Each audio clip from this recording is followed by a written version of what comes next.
Hello, everyone. Welcome, welcome. We're going to give everyone a few minutes to filter in.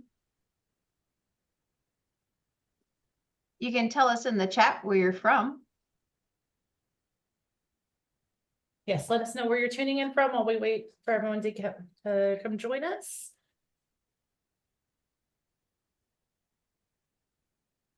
Alabama, Montana, South Carolina. Always love seeing where everyone's coming from. Everyone's across the United States, and we've actually had we've had a lot of people outside internationally too, so it's always nice to see that. Italy, there we go, Panama. Awesome. Well, welcome everyone. My name is Gina Schneps. I am the marketing manager at ACHS. I'm going to be working behind the scenes today with our content marketing specialist, Catherine Swery. So if you have any technical issues during the presentation, feel free to reach out to either of us in the chat box. Today, we are launching course 2 of our Wellness Business Operations Specialist micro-credential program. And joining us today are Dean of General Education, Dr. Lori Holdren, and Assistant Professor Jimmy Woodard. Our speakers are here to talk about the program and give an overview of what you'll learn in course 2 of the program. So we're very excited. Just a couple of housekeeping items before we get started. You may have noticed that your line has been muted. So we are recording today's webinar, and this just ensures excellent sound quality for everyone who's viewing the recording. If you have questions during the presentation, please don't be shy. Put them in the chat box, and we love hearing from you during the webinar. And one thing to note about the chat box, so to make sure that you're speaking to everyone, there's a little drop down that determines who you send your chats to. One option is hosts and panelists, and the other is everyone. So just make sure it's chosen everyone so that the entire audience can see your questions and can learn from them as we go. So without further ado, let me hand it off to Lori to get us started. Welcome, everyone. I am so excited to be here with you here today. And since some of you may not be familiar with American College of Healthcare Sciences, we're going to go over a little bit about what we are and who we are. So we are pioneers in leading and health of integrative health and wellness. We have had 45 years of experience, and all of it has been in distance learning. It started out as a correspondent text with textbooks and interactive through the mail, and it has moved online. And we have served over 10,000 students and graduates from 60 countries from around the world. So we definitely specialize in online education. We are accredited by the Distance Education Accrediting Commission since 2003, and we foster a sustainability of certified B Corporation since 2016.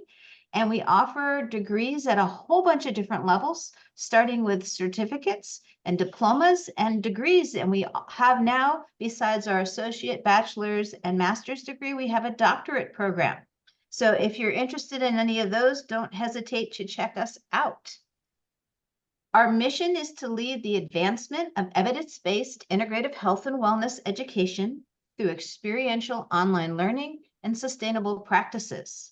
And our vision is integrative health and wellness education is accessible to global communities, promoting sustainability and healthy futures for all. And if any of you are our students, you'll know that the evidence-based is on research, and we also have a lot of hands-on activities in lab kits throughout all of our courses. What we're going to be taking a look at today is reasons why you would be starting a wellness business, which is our growing wellness industry. It's a great field to be in. We're going to talk about an overview of our Wellness Business Operations Specialist micro-credential. We launched the first course a month ago, and today we're going to be talking about the second course, but we will look at all those courses that are going to be offered and what skills you'll develop. And if you're, we'll be explaining if you're going to be a good candidate, and hopefully if you're here, you actually are interested in starting a wellness business. And we're going to, in particular, end with creating your business model, which is the second course. We will have an opportunity for interaction midway through this. So we want to hear what you are interested in, and that helps us with future developments and offerings for our impending students here. So the wellness industry has been growing. It has reached a record of 5.6 trillion in 2022. And you might check out the Global Wellness Institute. It's globalwellnessinstitute.org. They have a report that they released that has a lot of information about how the wellness business industry has gone. And you can see here with this pie type chart here, all the different areas of health and wellness and how it's been growing and how it's split up. We have, in terms of looking at the projected growth rate, and this is why it's good to be in the wellness industry. You can see right around in the middle here of this chart here, we have spas, traditional and complementary medicine, and healthy eating, nutrition, and weight loss. Those are the areas that we specialize here in ACHS. So most of you who are probably starting a wellness business will be in that area. And that's a good growth rate that's projected to continue on through 2027. Another thing that's interesting to note is that the millennial and Gen Z consumers are spending more and more on health and wellness than the older consumers, but those are all growing along. So this is the industry that in the age group that you're going to be catering to as you start your wellness businesses. There, in terms of startup business growth, if you take a look at what's going on in the United States here, a lot of growth has occurred. You can see quite high because if you look at our chart over here, the dark green is up 100% over recent years in all the states. So depending on what state you are in, a lot of us might be in like Oregon because that's our home state there, but we have, I know a lot of students in Florida and back east and all over Texas. So all states are growing. And that's good if you're going to do a startup business. There's a question in the chat that says, will the slides be available after this? They will be emailed out with the link from the video, I believe, afterwards. So there's a lot of opportunity that are out there in terms of wellness business opportunities. You might do nutrition counseling, health coach practicing. You might do natural product developing. You might have retail or online product sales. You might be involved with spas and wellness centers, apothecary shops, or a whole lot more. And that's what we wanted to start our interaction part here. We would like to know what types of businesses are you looking to start? And you can type that in the chat there, and then we will share.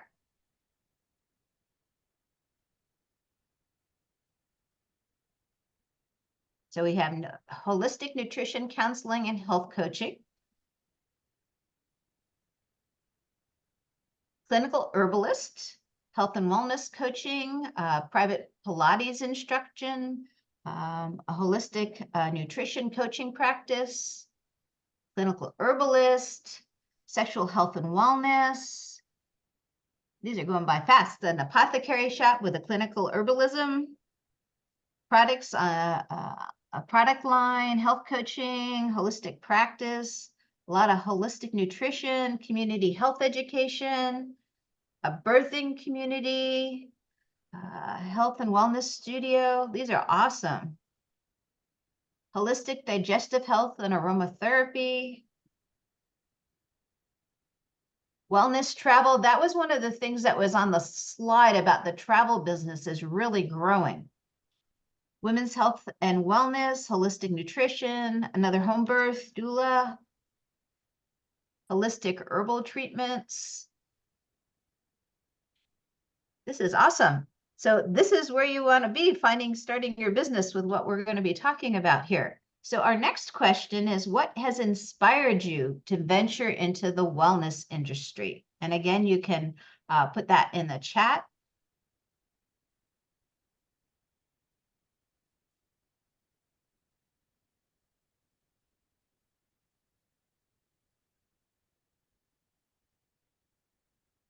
So we have my own struggles with existing medical models. We have some people that are already in the wellness industry, helping the community reduce pain and inflammation, This is a very common one, my personal health journey to help the ailing community, God calling.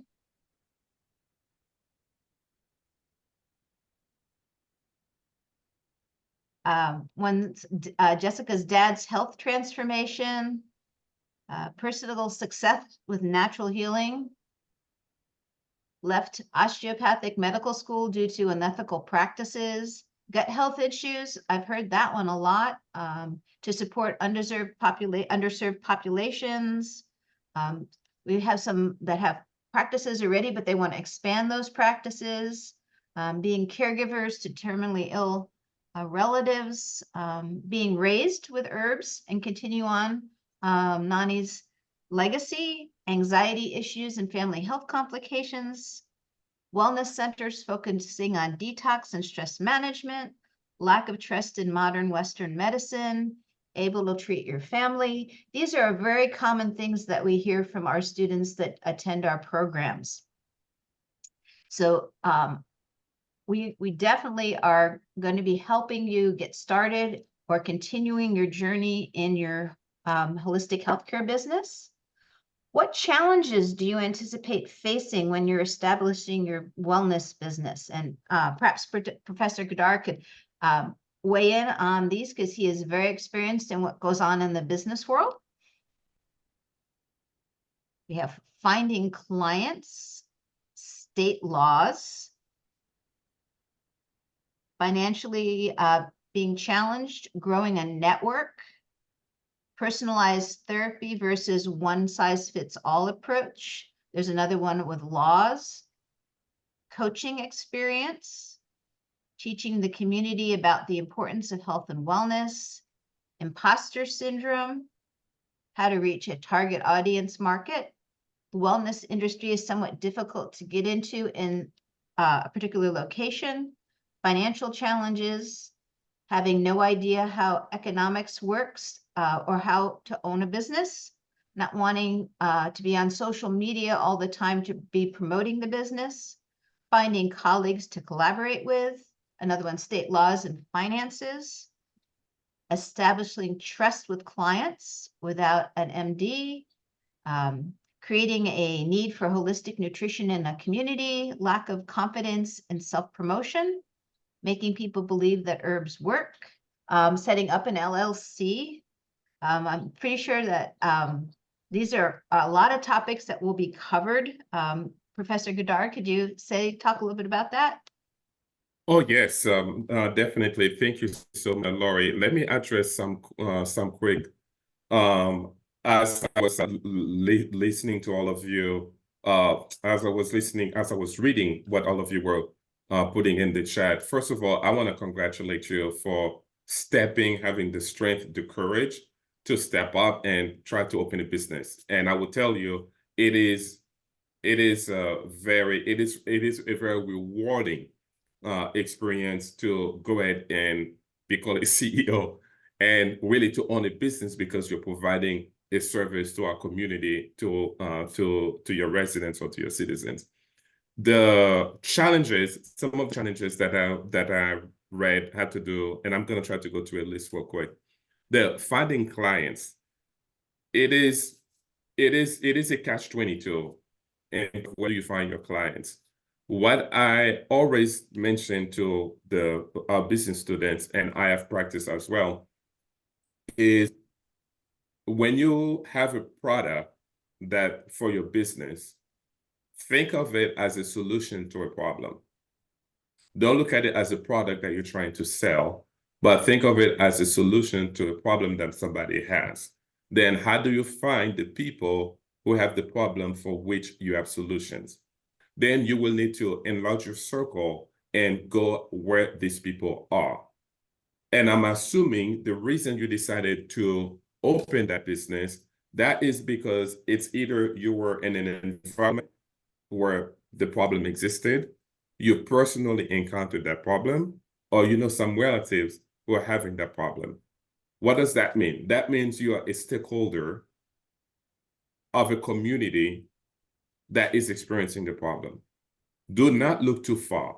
And once you have that solution for that problem, it makes it easier because as you talk to people about what you offer, I would say start the conversation about the person, not about product, right? Start the conversation about the person, not about your product, because uh, as much as you're great, your business may be, nobody really cares about your product until they care about how your product will solve the problem that they have.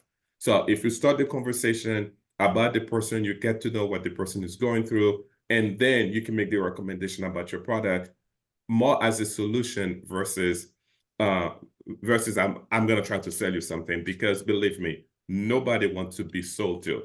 However, everybody is willing to buy a solution to a problem that they're facing. So, in finding client, keep that in mind. Go to where you know the people are experiencing the problem is. The other one I want to address real quick has to do with state laws.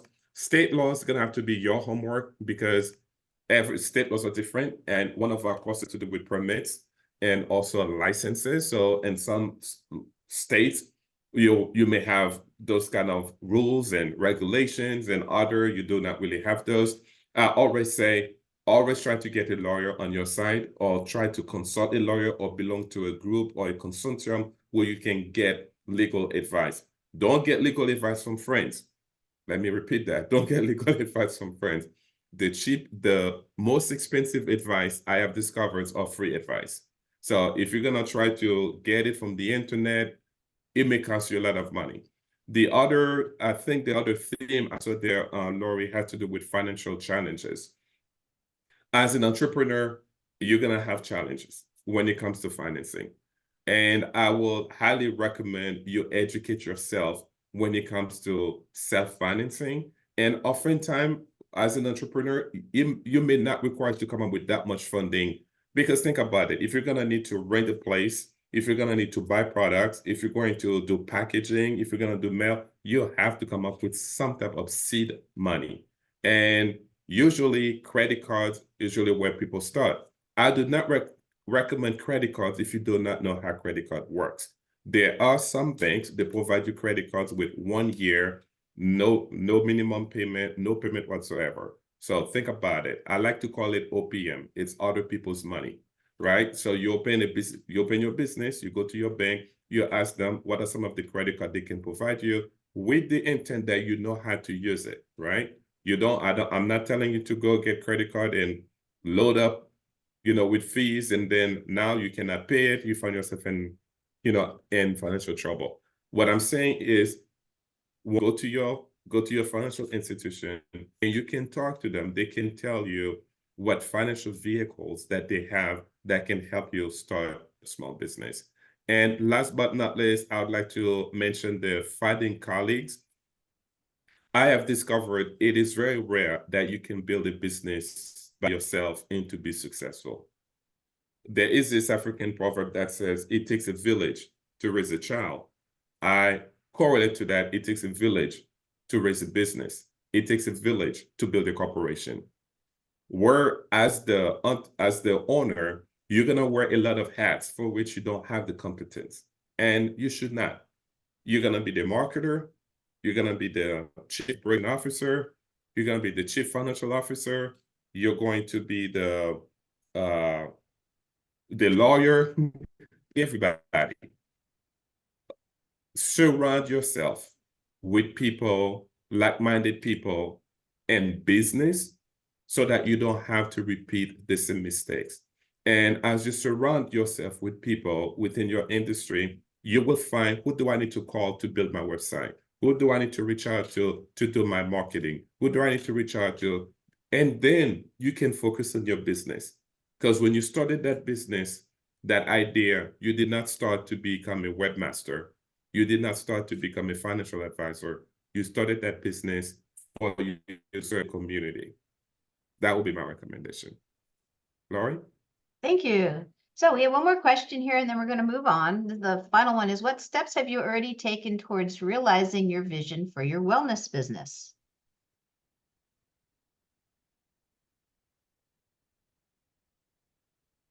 And we do have a question. How do you go about promoting a business as a solution to a problem if you are not a licensed doctor.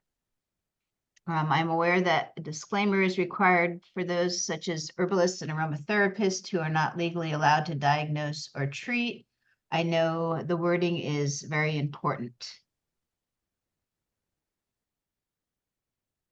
So Dory says one of the steps she's taken is Business 522 at ACHS, which is a newly revised course, which we're really excited. We had run for the first time this past spring.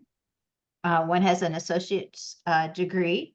And let's get back, I'm just trying to see about getting back to the question there about promoting not being licensed.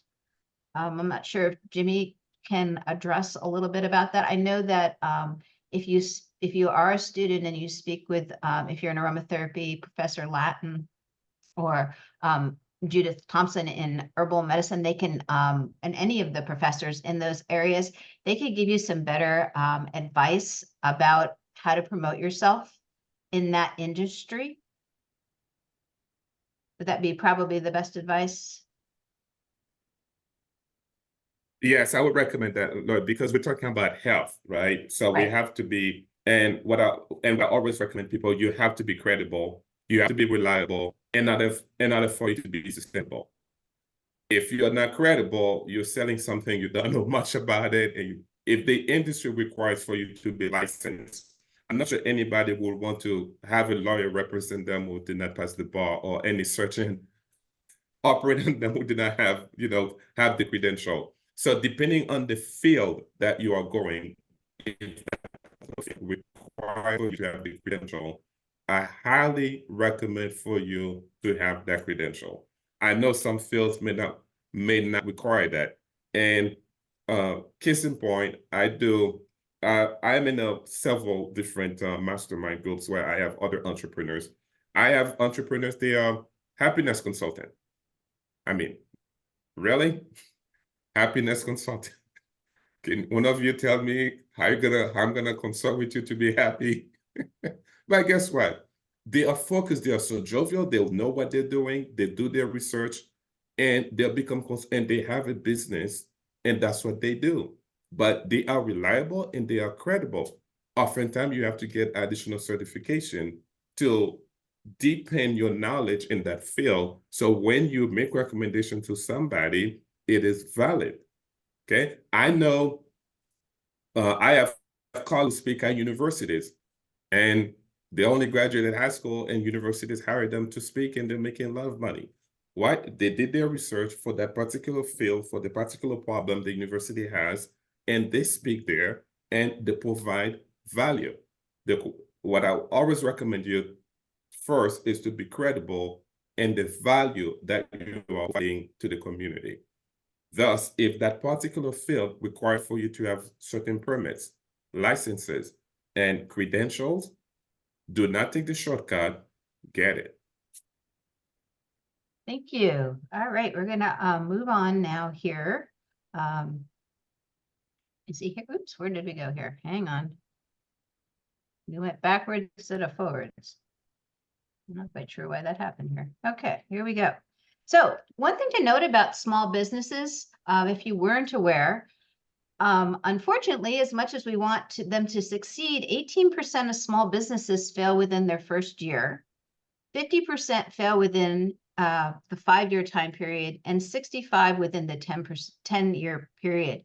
So you want to make sure when you're starting out that you are able to set yourself up for the most success so that you don't become one of the statistics of a failed business. And that's one of the reasons why we came up with our wellness business micro-credential offering.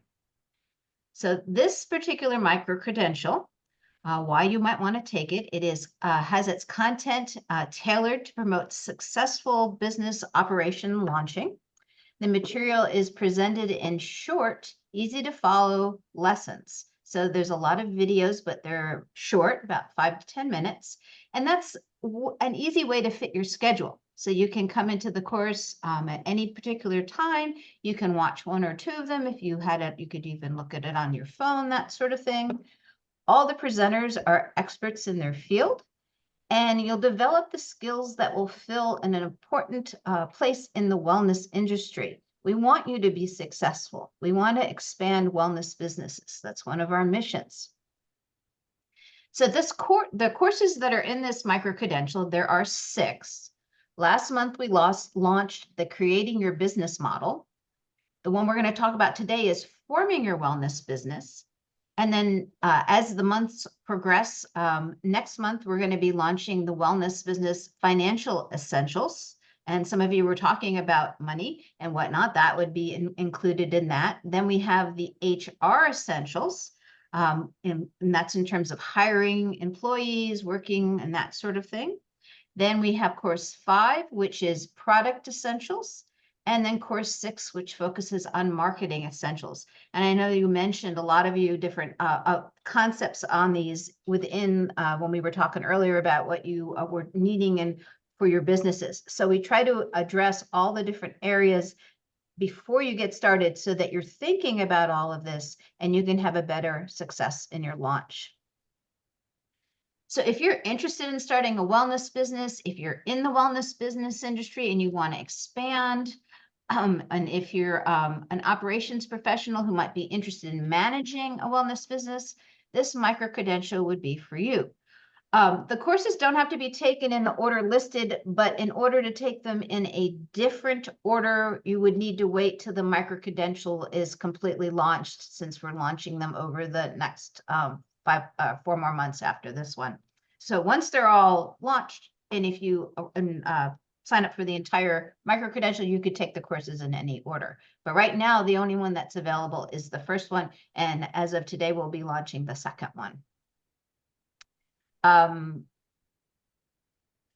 Professor Goddard, can you tell how this micro-credential differs from Business 522?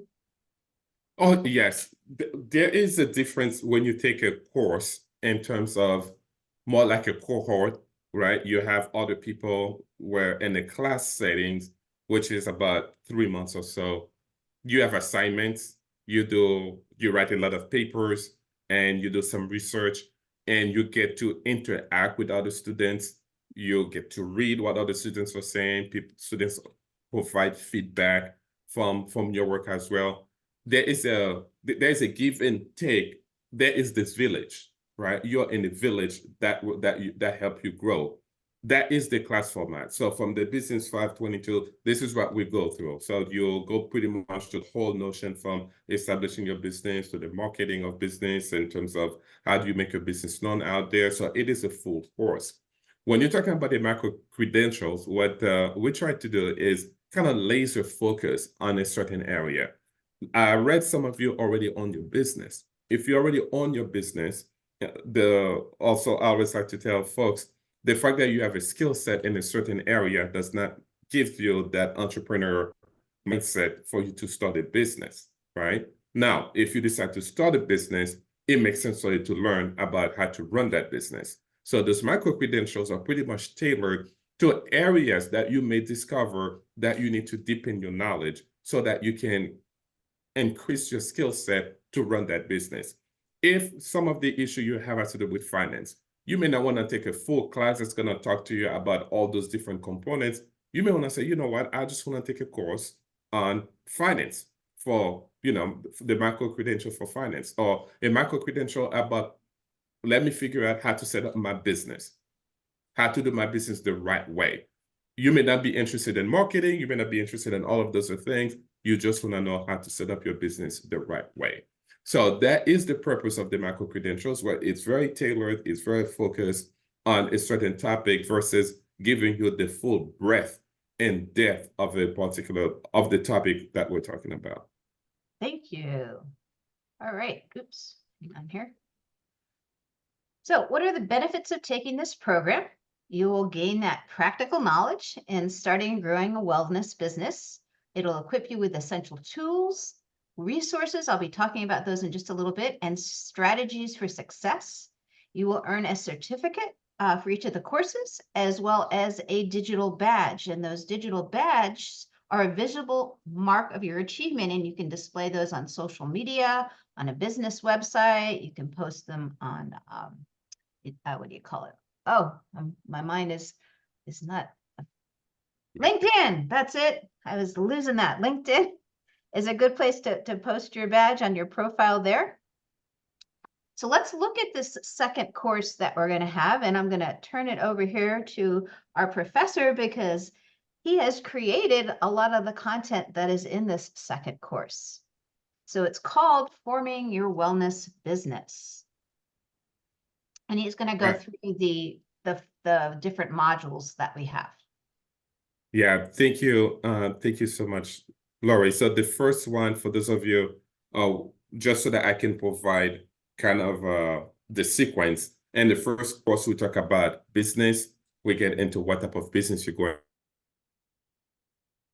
to open, what word do you need to find. We talk about a little marketing. Now, that was really for you to foundation of what the business is. That was the course.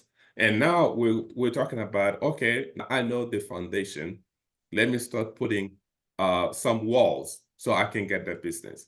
And this micro-credential, we are talking about your product and the service line, identify your business structure. And business structure, we're talking about what type of business you're going to form. Is it going to be an LLC? Is it going to be an S Corp? And so forth. Product distribution. How are you going to get your product to the people who want it, to the people who need it?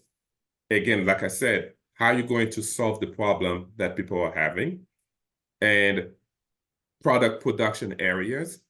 Are you going to do online? Are you going to partner with somebody to do all the manufacture and ship it where you don't have to do with that? Or are you going to get involved into the production as well? And what are some of the resources? And you hear, I see the word resources first versus getting into the furniture, storage, and equipment, because those fall under resources. And resources have to do with the money to buy those items. It has to do with location, where you're going to house those items. And then it has to do with what are the content in terms of resources you're going to leverage to manufacture your product and to get your product from point A to point B. And last but not least, finding space and negotiating your lease. The good news is everything that I just mentioned from a financial perspective, those fall under expenses for your business. And this is why the finances are very important, because as you're getting money in, you have income, you're getting people giving you seed money, we call investment. They spend it in order for you to get return on all the investment that you get. And that involves finding a place, whether you use your house, a component of your house for your business. And if that's the case, I highly recommend you consult with your accountant and lawyer. How can you leverage that component of your house to be tax deductible to get credit from there? Or whether it has to do with negotiating your lease. Part of negotiation, I will give you a little tip that I've learned that works very well. It's TIP, T-I-P, stands for time, information, power. Don't wait when you're ready to leverage your lease for you to go find your lease. Find it before you need it, okay? Get onto the market, go to different places to figure out how the market is. So, but when you're ready, then you have all that information and you have the time, so you can empower yourself to do your negotiation when it comes to your lease. So these are the core components for the second course. The next hang on here. It's still not, my slides aren't going. There we go. So this is the second module. The second module, and this is the module that I prepare mostly work on, has to do with the business permits and licensing. And this module, I really dig in to really help you understand what's the difference between the two. As I mentioned earlier, and some of you mentioned, there's what we talk about, the state laws. Different states have different laws. Some states, for instance, if you're going to sell alcohol, you're going to need to have a permit, or you're going to have a license to sell alcohol. In order for you to start your business, to run your business, you need to have a business permit. So it will depend. And if you're not selling alcohol, you may not need to have a license. You just need to have a permit. It will vary between the two. So you need to go to invalidate with your Secretary of State or your city, because sometimes the state allows you to do business, However, the city may have additional requirements. And I know that is the case for Chicago, as I'm trying to help my daughter set up her own business. The requirements in Chicago is completely different than Portland. And she's doing art stuff. And in Portland, we are a place, there's more leniency to get started. Where in Chicago, which is a city full of arts, but it was not the same. It's not the same thing. So a difference in business permits and licenses. What is a business license? What are the key components of a business license application and a business license application process?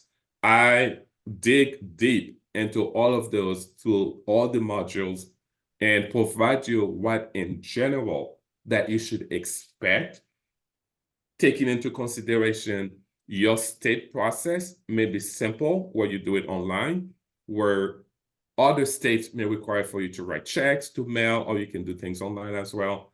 So the foundation, the fundamentals are what I go through in this component, leaving the rest customized by your state and the city in which you're going to do business.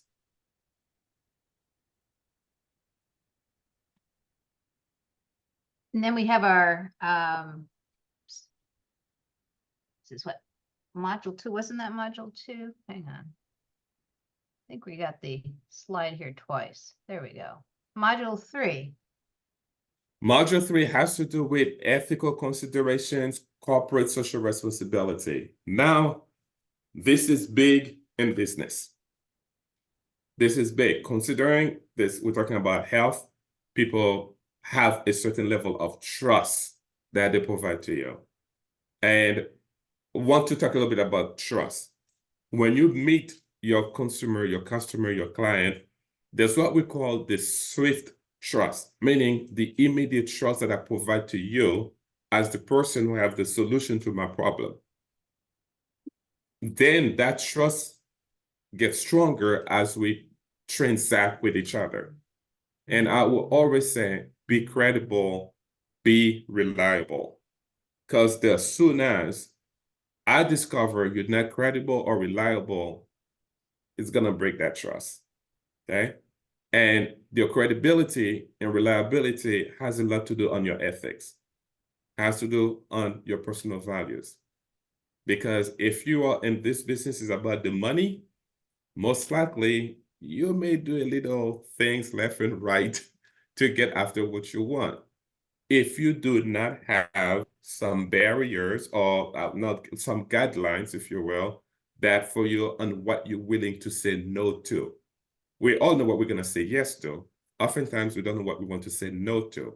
And that's what the ethical consideration, whether it is the product, whether it is in the interaction, whether it is in partnership, and whether it is in you operating your business. And also, it has to do with you having people working with you, helping you to deliver the solution to the problems. You must have some ethical consideration, and I go in details in this course to the best that I could and as short as possible to share those ethical considerations with you. Then you have the corporate social responsibility. What is your responsibility in the environment that you're operating, in the city that you're operating? What is your corporate responsibility to the people, I like to call them stakeholders. In other words, whether it is the people who will come and help you in your business, whether it is the vendor, whether it's your employees, and whether it's the city, or whether it is the customers or your clients, you do have a corporate social responsibility. And this came up, corporate social responsibility pretty much get hit very hard when during the pandemic, right? 2020, where some employees wanted their employees to come to, where some people had issues that we know of, and several issues come up. What was the corporate social responsibility to the employees and also to the resident in the city as a business owner? Now, I highly recommend you pay attention to those two categories. Plan for it, define what your ethical considerations, define what your CSR are before you have to use it. Because I will tell you this much, what I've learned in my years experience of business, you're always planning.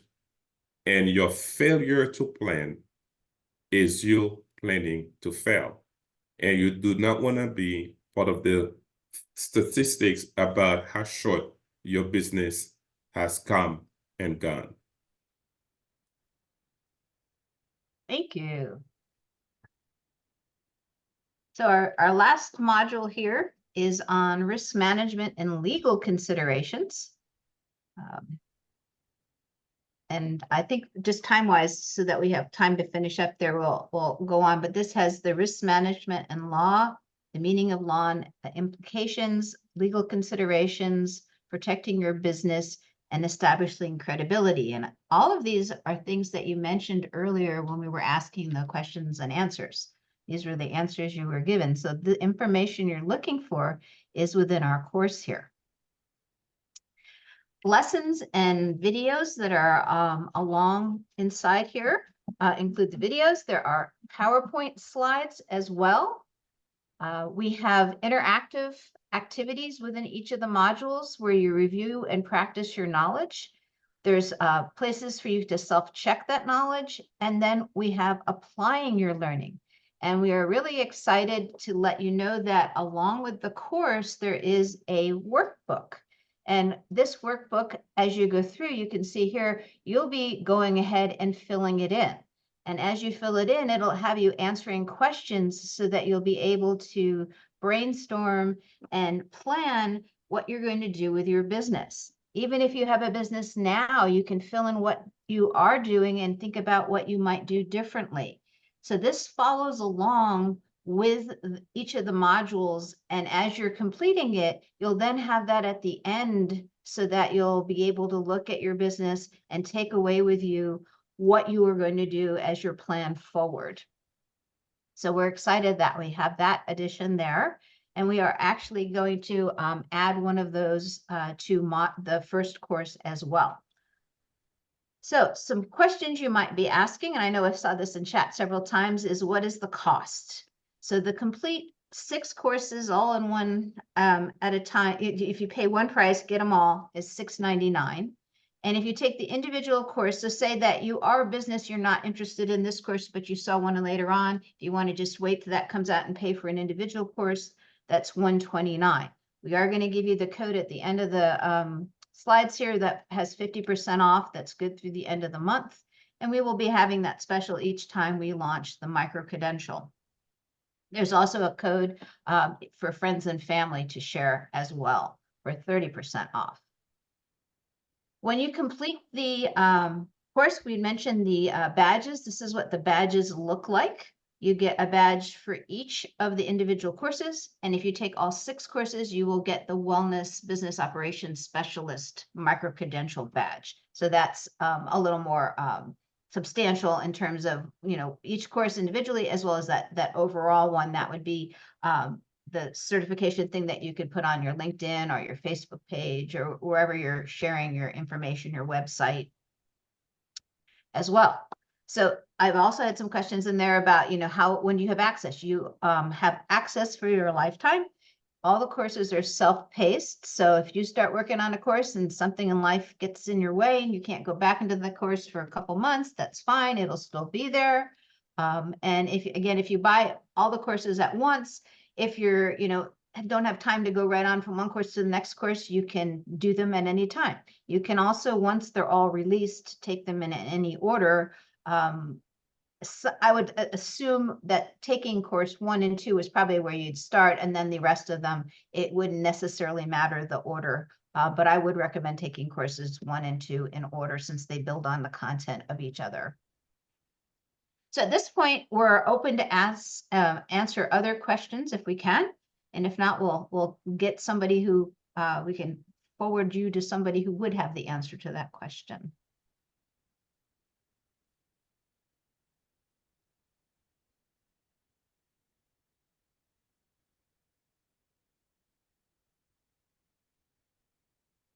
We may have answered a lot of them along the way because they were coming up there. So somebody had asked about credits. These count as what they call continuing education credits if you for example, like all of our faculty that teach at the college do continuing education classes. And this would count towards that if they were doing continuing education in business, that sort of thing. They are not college credit courses like the ones that you would take for our certificates or degree programs. Okay, And while yeah.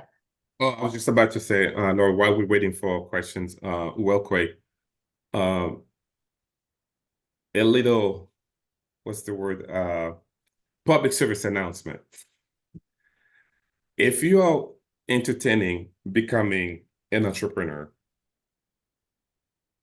you really have to think this through, because as an entrepreneur, your success has some dependency on the amount of stress that you can tolerate.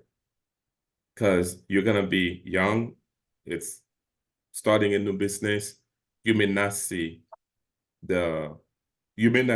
profit the first year, the second year, even the third year. Just to level set. What I will highly recommend is to have a vision for your business. And that vision is what's going to carry you through.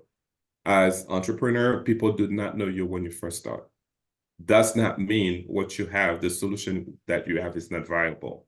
It takes time. And believe me, you want to have that time. You do not want to open your business on January and for the business to start making hundreds, thousands, millions of dollars by March. Why? The higher you go, the greater the pressure. So you really want to have the time to set your business up the right way. You really want to have a vision that is big enough for your business that you cannot even afford. And that's what's going to draw people to come and help you to get you to that vision. Do not grow your business according to the size of your wallet. Grow your wallet according to the size of your vision for your business. If you think small, you're always going to be a small business. If you think big, you will definitely become a small business before you become a big business. Okay, so words of the wise, have a vision for your business, a big vision that you cannot afford. Be patient with the process and surround yourself with people who know more than you in areas that's going to help you to build that business. Thank you. So you can register for our Wellness Business Operations Specialist micro-credential on our website. This is the codes for signing up. It's good through, actually, I forgot to change the date there. That should say May 31st, the end of the month is where the code would expire.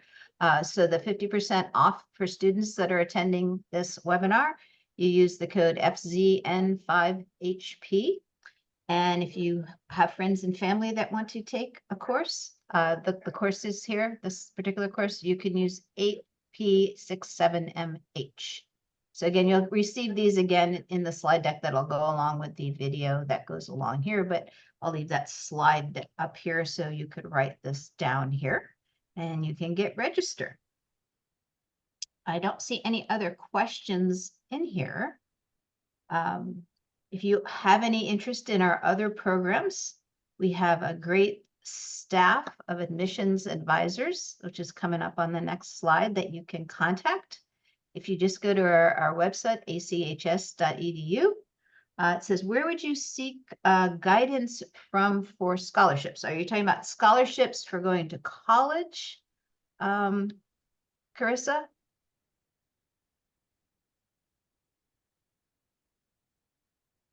I don't know of any scholarships for micro-credentials. Some employers offer scholarships, or not scholarships, offer funding for continuing education. So it kind of depends on what agency you might be employed in. Some of them do pay for that. There are also, I find the best way to, if you're at the college, you could contact Felicia, and she could help you see if there's any scholarships. I know ACHS has scholarships that we've just awarded, a couple of those because I saw a message about that. But usually Google is a great way of finding scholarships. There are depending on what you're involved in, what might have been involved with, there are all kinds of scholarships that might be sitting around and not knowing about. And in our day and age of information, I think going online and just Google searching it, you might come across things that you didn't even think. Sometimes there are scholarships depending on just your background and where you might have come from or what you've been involved with. Like I do 4-H, and I know that 4-H has some scholarships. The AKC, I'm involved with them. They have scholarships for younger ones coming along. So it kind of just depends. They're out there. You just kind of have to hunt for them. And yes, grants are a good way to get excited there and whatnot. So our very last slide here is about if you have any questions about the programs, you can give us a call.